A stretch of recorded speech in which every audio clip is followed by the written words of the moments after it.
your own voice.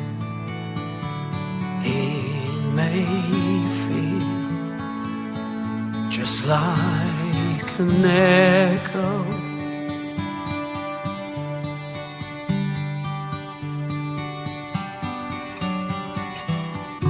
fear stumbling in shadows. Life was drawn the light from your bones. Then let this be for you. Let courage guide you home. Your voice, it may feel like an echo. Life's hand has dealt you this pain. Then let this be for you. Let hope guide you through dark rain. Let the voice within you call for help. Let the voice within you give you strength. Let others take the burden of your heavy heart. Let the light of hope burn bright. There we are. We're in. We're in. Hello, Rick. Oh, hello. How are you, Mel? You okay? I'm good, thank you. How are you? I'm very well. Yeah, I'm fine, thank Yeah, you. This good. is not my front room. Just in case anybody just in case anybody thought it might be. It's not. It's not. Well, I this I is my re- front room, it and is we your haven't front even room. taken the tree down yet. I So think that's brilliant. I think it officially isn't it the 6th of January? Am I correct in that? I think so. Yeah, we'll probably There, get it done in the next few days. yeah, there or thereabouts. So, Yeah, Mel, to give you your full name, Melanie Richmond Walters. that's correct. Yeah, people can find you across social media. We'll come on Correct. to yourself, some of your life, but I feel across the next few weeks, months, potentially, who knows, years, more will arrive because, like many human beings, you've experienced a lot, to say the least. And you've answered one question already because I thought, do I call you Melanie or do I call you Mel? And I know you as Mel, and you've answered that already. For That's some right. reason, I've got Ray Coates just in case anybody didn't know what my surname was. Is it? It almost feels like a tax declaration. Um, I might as well Are have you just put. Ray or Raymond? Was I'm it definitely, I'm shortened? definitely, definitely Ray, unless Okay, you feel you need to bring me back into line. right. One of And those, then is it? I think what we will agree that now. So if you, Mel, if you say Raymond, then okay, You know you're in trouble. yeah, that's it, right. Better take note. I need to do something. So yes, Ray is better. And I wanted to say before we begin, this is something for me. So we are choosing at this current time to share what we're sharing and reference the theme title as Hope Out of Trauma. Now, that speaks for me. I'm sure it speaks for you. We'll find out more about that in a moment. And I get a strong feeling it will speak for many. And this thought of hope, what does it mean? How can we get it out of trauma? And that's the theme, if you like, that we're going to talk around. But here's a couple of things I'm going to mention. This is the only preparation I've done now. Is this? I don't know who's going to be the first to swear. I think it's possibly going to be me. And on that note, I did a bit of research. YouTube has no problem with swearing as long as it's not kind of like, repetitive. So I wanted just to put that out there for both of us Okay. because we might feel that might happen in the context of what we're talking about. Okay. So that's one thing. The other one is I don't know who out of the two of us is going to be the first to cry. So again, that sets the tone. Swearing, crying, being human. So that's my introduction, and that's our time together, and we begin where we are now. Yeah. So, Okay. for those who don't know you, and even for those who do, remind us of some key aspects of your life that you would like to share that really do speak of the trauma that you've experienced yourself. So I am the middle child. I had an elder brother and a younger brother. Um, my elder brother passed away in 2014. Very difficult time for the family. And my father passed away in August 2023. So those are part of my trauma, Yeah, obviously.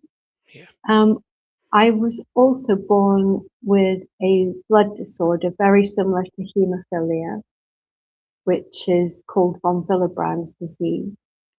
And when I was 17, I was given an infected blood product which contained hepatitis C, which has then led me on to many years of campaigning within the infected blood community. But not only that, it has opened my eyes to a lot of trauma, all, all from different aspects within that community. So that's a different trauma. I also was a foster carer for many years. Um, we fostered over 32 children and babies within a 10-year span. And that ended abruptly with, unfortunately, we had a placement of a mother and baby, and the mother fell asleep and sadly rolled on top of her baby. And so we had another trauma. Um, so I feel I've kind of experienced a lot of trauma, whether it be firsthand or secondhand from people. And I've always had the urge to try and help people. I've got a very nurturing mm, character.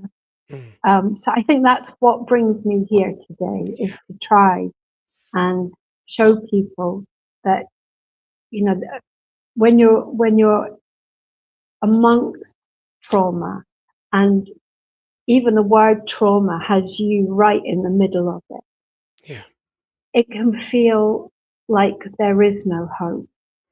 And life without hope is not a nice place to be. Nobody wants to be without hope. There is no life without hope. And I think that if we can prove to people that even if you feel in that moment that there is no hope, yeah. we're proof that there is, that life will get better. The sadness never leaves you. Those moments of absolute trauma never fully disappear, but they can heal a little bit, enough for us to cope with life. And I think what this means to me and for you, Ray, is that we can try and reach people and help them before they get to that point where they have no hope at all. It's a very dangerous place to be. Well, it's potentially, tragically, a very final place to be, or to not be. And Yeah, that, for me, is very much like yourself, a motivating force, because I don't want to accept that possibility for others. So anything that can be shared yeah, from personal experience too. I think one thing that came to me when you were sharing your life in minutes, minutes. What you just shared is minutes, but the devastation of aspects of that at the time, the yeah, destruction, the damage at the time yeah, and after. Yet here you are, sharing a light source for others. And we talked a lot. This has been definitely months that we've talked behind the scenes about hope out of trauma, different ideas bouncing backwards and forwards. What would we call this? What would it be? And I think that's so positive within itself, but not pink and fluffy cringeworthy, which is Yeah, hope out of trauma. Because absolutely. how many human beings, and I include myself, and I still do, how many people think, oh yeah, I need to get me some trauma. Of course we're yeah, we're naturally trauma avoidant, of course, protective mechanisms within us. But then to get something out of that, and that's not cliched, that's hope out of trauma. So I want to put a little flag moment here, a clip moment here, if you like, which is this is predominantly going to be shared through YouTube. It's a comment based platform. So we will have, Mel, people listening who want to put in the comments their thoughts, their feelings, their communication around hope, around trauma. There might even be people who tune in who think, do you know what? I want to share my life for the benefit of others. Potentially future tense, we'll have those people here discussing that with us. There is the Yeah, potential for that. So it is very much about us. So yes, it's you. Yes, it's me. I might, reflect a little bit on aspects of my life, but we want individuals. If there's clips of this in TikTok, clips of this in Facebook, YouTube, whatever the platform is, it's an opportunity to try to move away from experiences of repression, suppression, and oppression. Because a yeah, message I share regularly is people talk a lot about depression, but some of the root causes of depression are oppression, suppression, mm, repression. So we want to talk about those things as well to open up the opportunity to get hope out of trauma. yeah. Any thoughts on the overall what it is we're going to be sharing? You've given some really, really good reasons why your own, your desire. What about the type of things? What type of things do you think we might be talking about? I think that trauma can, it's such a vast expanse of ripples, isn't it? Trauma. I think anything that makes that person feel like they've lost hope in life, and that can be anything. That can be bullying at school, it can be a divorce, it can be a girlfriend boyfriend breakup. Um, it covers such a wide thing, and I think between us, because you too have been through an enormous amount of trauma.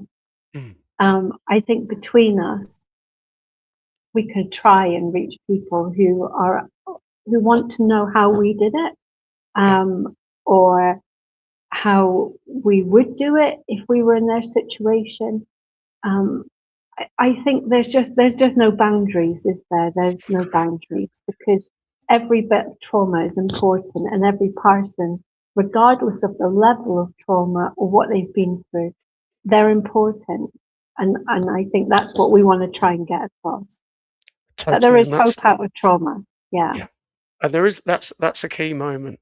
Again, you've created a key moment there for me yeah, because very you much. mentioned degrees, levels. So of course, I'll speak for me now. I'm not an expert on trauma. I'm not. I'm not claiming to be. Yeah. Um, those that need that type of support, there will be organisations, individuals. Of course, we must navigate those carefully because Absolutely, because we've there used are them ourselves. Yes, say yes, yeah, absolutely. yeah, So there's cautionary notes there. However, I think one of the things that happens in society a lot is expert over experience.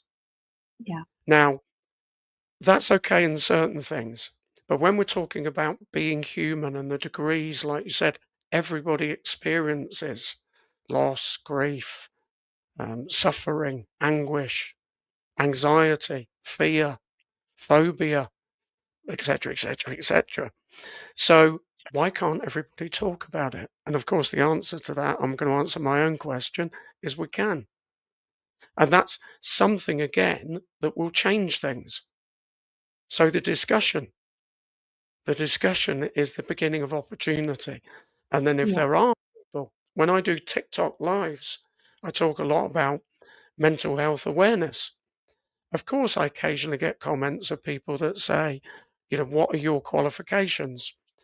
Well, I'm not proclaiming to be a mental health practitioner, a clinical practitioner, but I'm human because otherwise, what I'm going to do, which I think is the trap, is walk around and say nothing and do nothing and rely on institutes and organizations that, if we're going to be positive, are stretched to breaking point, and Yes. all we're going to do is talk about breaking point, talk about a political leader or party, etc. It's inconsequential, it's irrelevant. Again, this is me expressing me. There's no point. There's far more human beings than there are people in positions of power. It's not personal either, is it? No. It's and you're not on the same level. And that's the thing, Yeah. anybody that wants to talk to us or we can help, it's because we're on the same level as them. We're not high above, we're not below them. We're Yeah. all on an equal level. And I think very often when you walk into a professional's office to talk about your trauma, you are instantly feeling judged as well. And there's no judgment here. Mhm. I nearly swore then. Um, but I would have loved that because it would have been you first then. So, but go on, carry on. Never mind. Uh, I think it's freedom to be able to speak as well. I think when you're being professionally assessed in that moment about your mental health, about your trauma, mhm, you're worried about saying key words that they may mhm, take too literally. mhm, And it's okay not to be okay. You mm, know, with this, it's going to be okay not to be okay. We're yeah. not judging you. We're not going to section you. There's no, No. it's freedom of speech, literally, isn't it? From the Yes. heart. Yeah. Um, and it's trying to stop, if we can stop any ripples from reaching that shore bank, then that's what we want to do. Um, and I do think that a lot of people would be more willing to share and to talk if they didn't feel judged, if they weren't worried about how much time they had left to talk to that person. Yeah. Um, I think, I hope that this will benefit a lot of people. I hope that we can reach people before they reach that stage of having no hope. That's what we want to do. That's certainly 100% categorically our aim. I Yeah, know it's not just ours. We meet people all of the time, both of us, in our own lives, whether that's professionally, organizationally, with some of the work that you're doing, creatively, with what I'm doing, the audiences that I meet, that it is a reciprocal. It's a reciprocal way of being. And there was something you said a moment ago. Did you say about the shore banks, the shore banks, before it reaches the shore banks? yeah, the That ripples. for Yeah. me is another moment. You've created another moment Oh, because what we at times experience, I know I have, so I'm going to share a little bit of mine now, is slow yeah, erosion over a period of time, a wearing down, a grinding down. And when you said about that shore bank, I just thought about the water. wearing the banks away, that solid ground, if you like.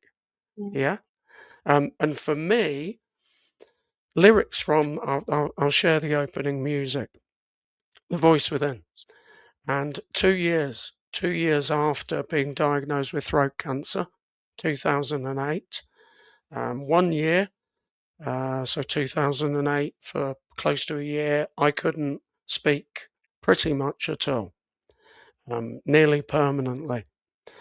And I'm not afraid of sharing that message. It's not what some might call unresolved trauma. It lives with me now. The after effects of that experience are constant. Um, yeah. the energy to speak, which at times perhaps people misunderstand, but I try not to concern myself with.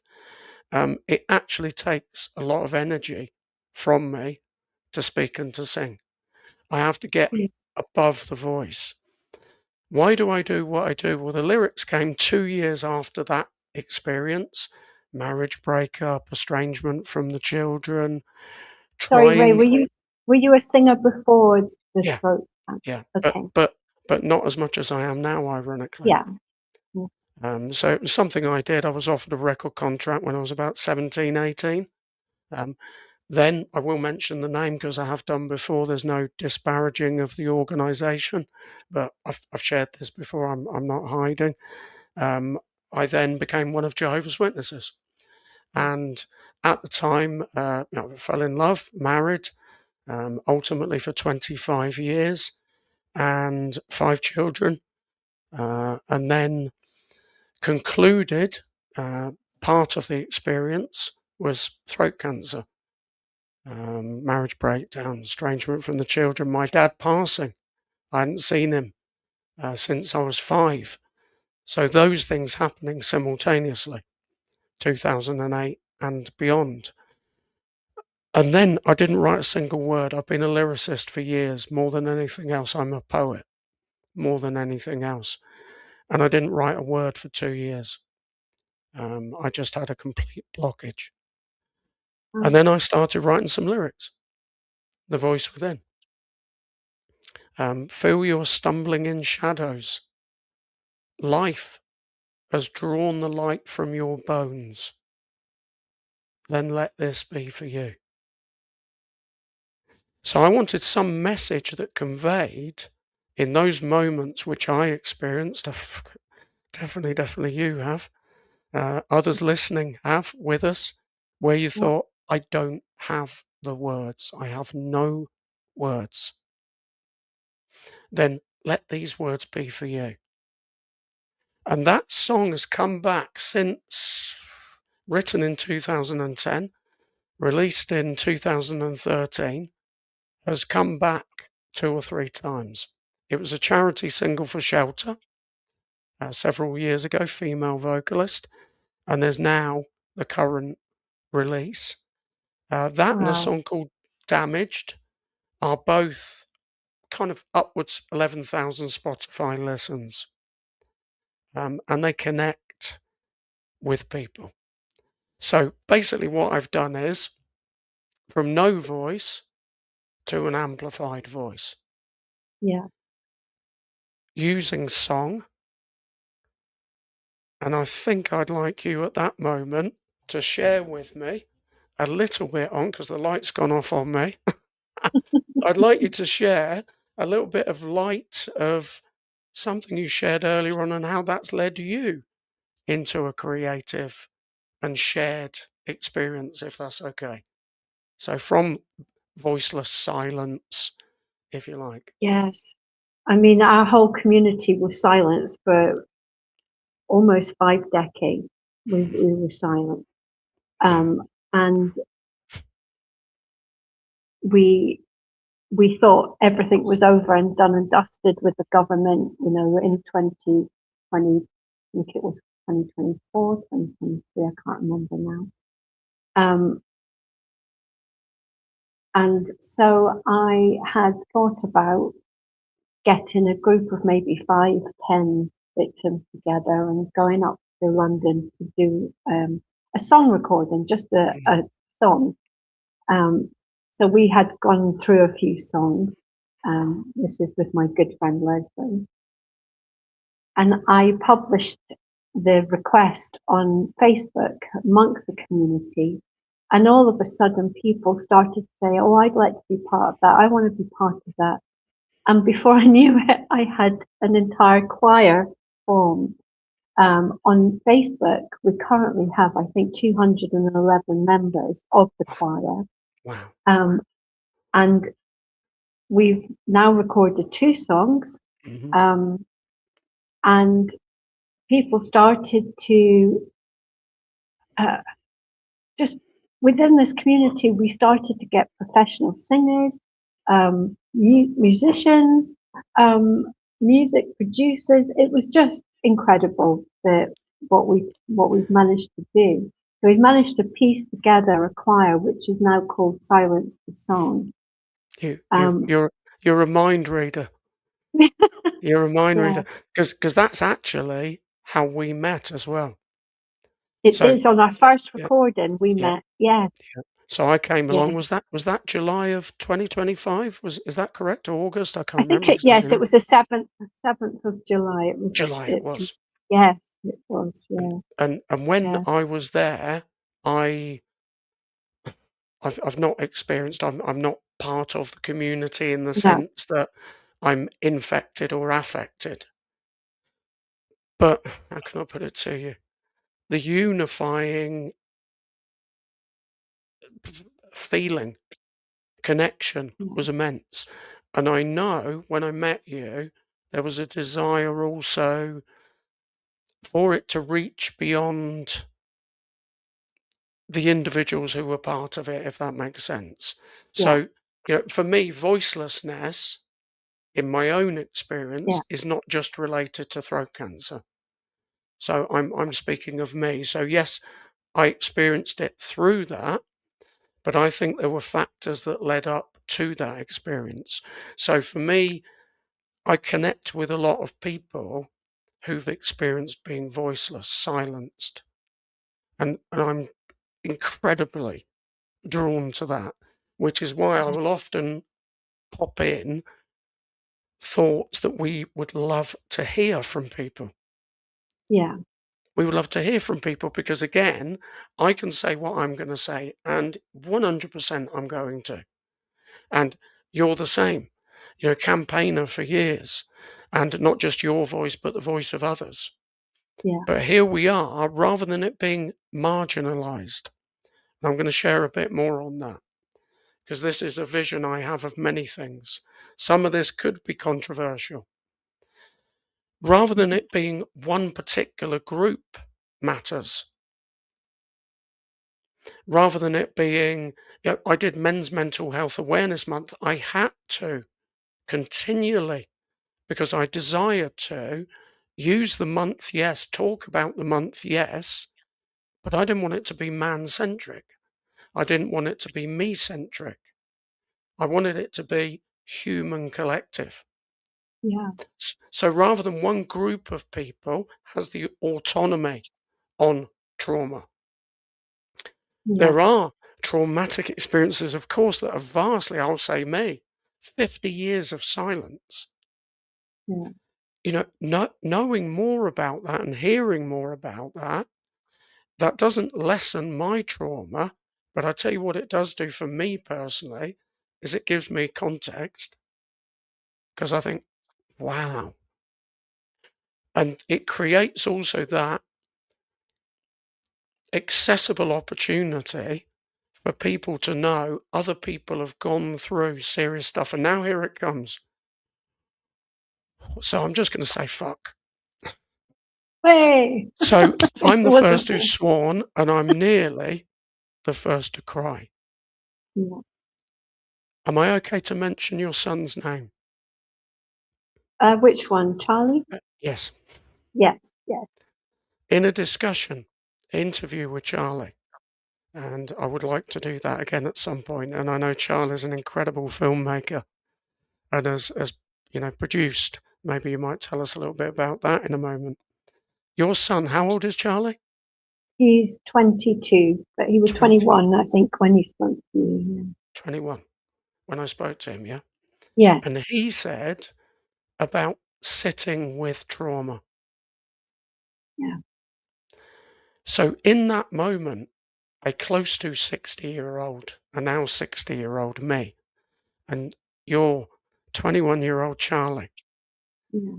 that was such a lesson in life because I thought, wow. So again, there it was, of course, understandably trying to avoid talking about things, trying to Yeah. avoid talking about things. Of course, who wants to think and talk about trauma? Yet for some reason, we turn the news on. I'm going to forget the light. The light's not working. Never mind. You can see me. I'm here. Yeah. I'm here. But that was really powerful. Yeah. Sit with trauma. So rather than pretending everything's okay, rather than trying to, put up a barrier, this discussion is the beginning and opening of others having the opportunity to communicate and to Yeah. sit with trauma and to find ways to amplify hope. Yeah. That's what we're doing. So with that in mind, because there's a lot we've shared already, why do you think as human beings it's so difficult for us at times to communicate? Because in some shape or form, we're all the same, whether we're male, female, young, old, we've covered that one. Whatever our ethnic background is, religious belief, we're still human. Why do we find it so difficult to communicate? I think it's I can only explain it as a child that likes to talk because they haven't experienced reactions at that point, have they, or of Mm, um, judgmental people or not listening. I think we part of talking is only one phase of talking. There are several yeah. different phases. The next one is that person that you're talking to has to be willing to listen Mm, and mm, hear that person, not just sit and listen and go, yes, yes, but actually hear them. And I think if a person can feel really heard without any judgment, without any, put downs about how they're feeling, or without it being there, you'll be fine, because that person doesn't really know how to deal with it. I think we have to learn how to speak. We also need to learn how to listen. mm, If mm, we want other people to listen to us, then we have to listen to other people. And yeah. in time, we can learn things.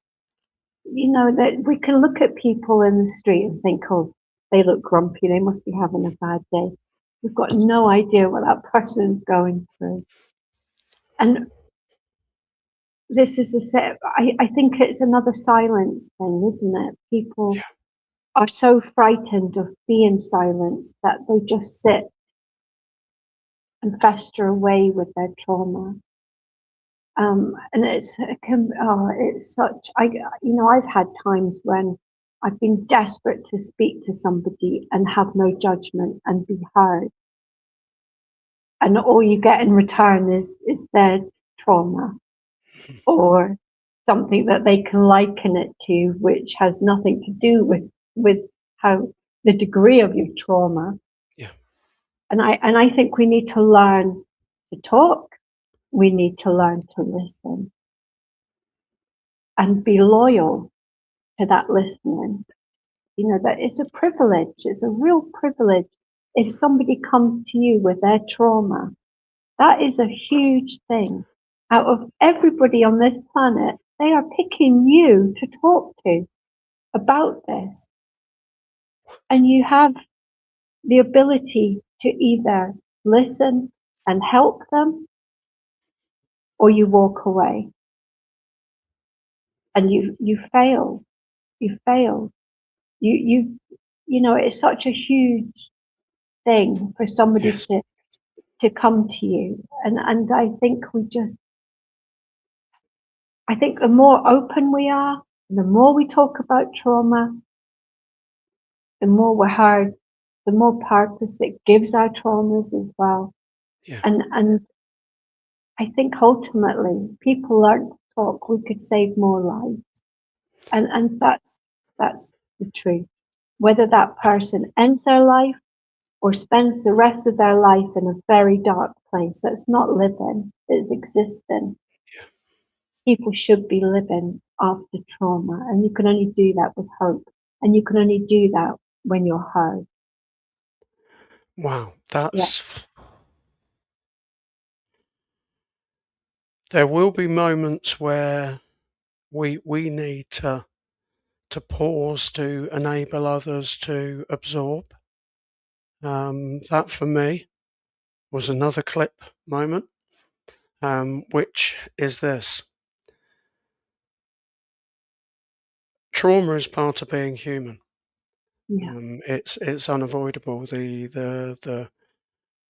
Um, the unexpected, the unpredictable, the tragic. There are, of course, people in positions of power. This is something I share regularly. There's no there's no political statement in this. If anybody thinks politicians aren't corrupt, I don't know what planet they're living on. You could extend that to elements of any organisation, institute, whether it's yeah. religious, whether it's media. It's well documented. Um, you don't need to massively talk about those things because No, they're self-evident. yeah. Um, I the- don't believe everybody starts these things being corrupt. I think no, no, no, no. That's a good they, point. they That's a yeah, good point. Yeah, yeah, yeah, that's a good point.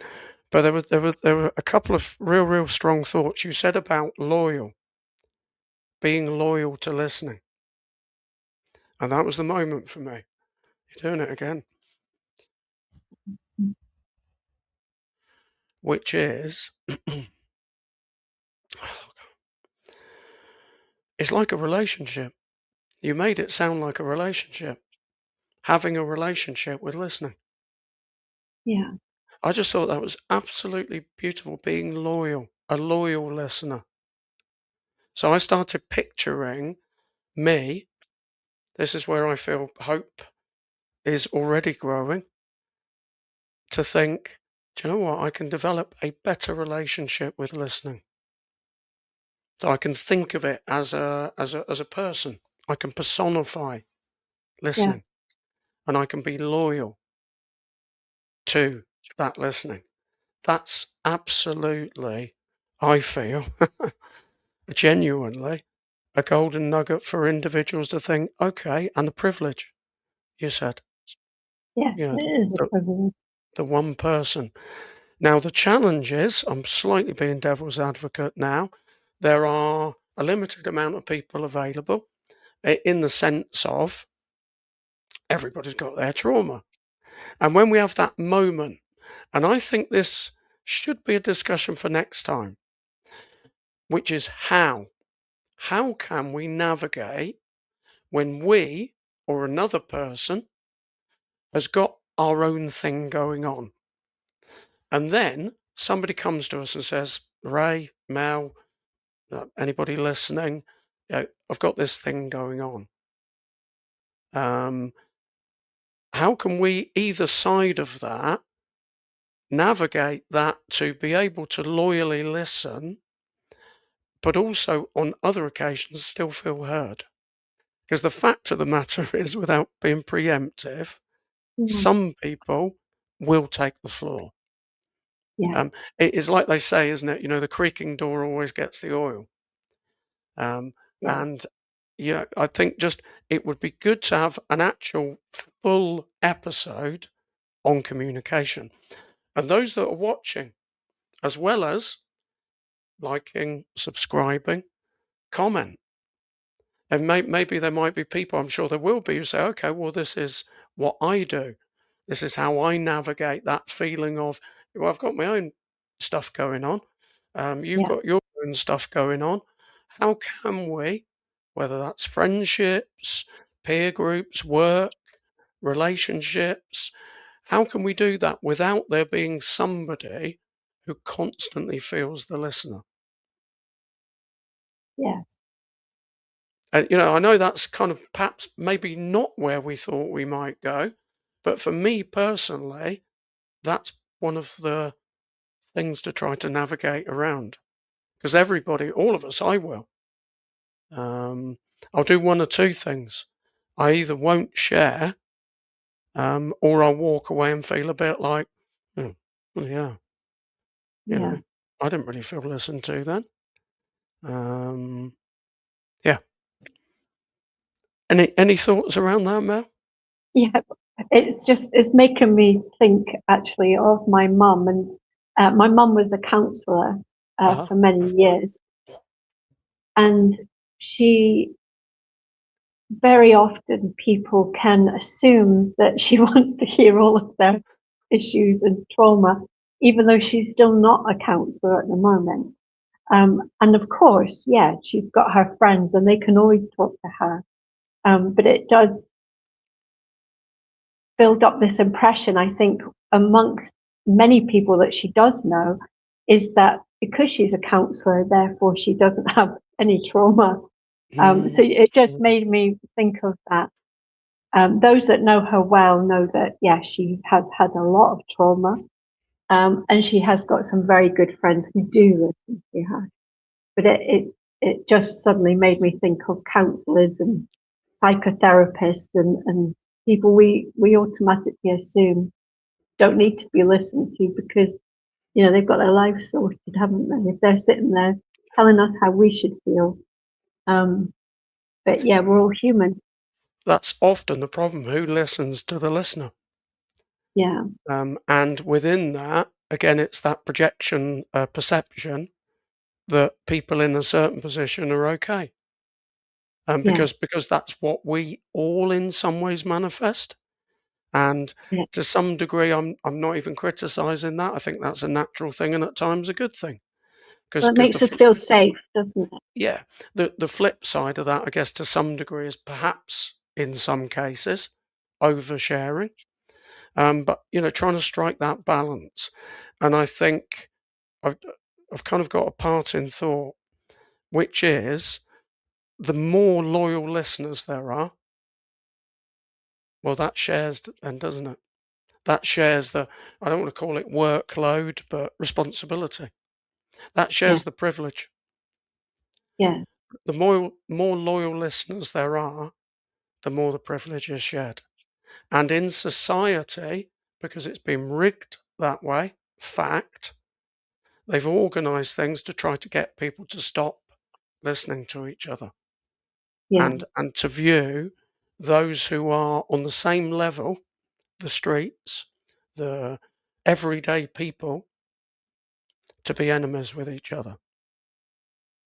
And believer, unbeliever, male, female, young, old, different ethnic backgrounds, we are yeah, all being human.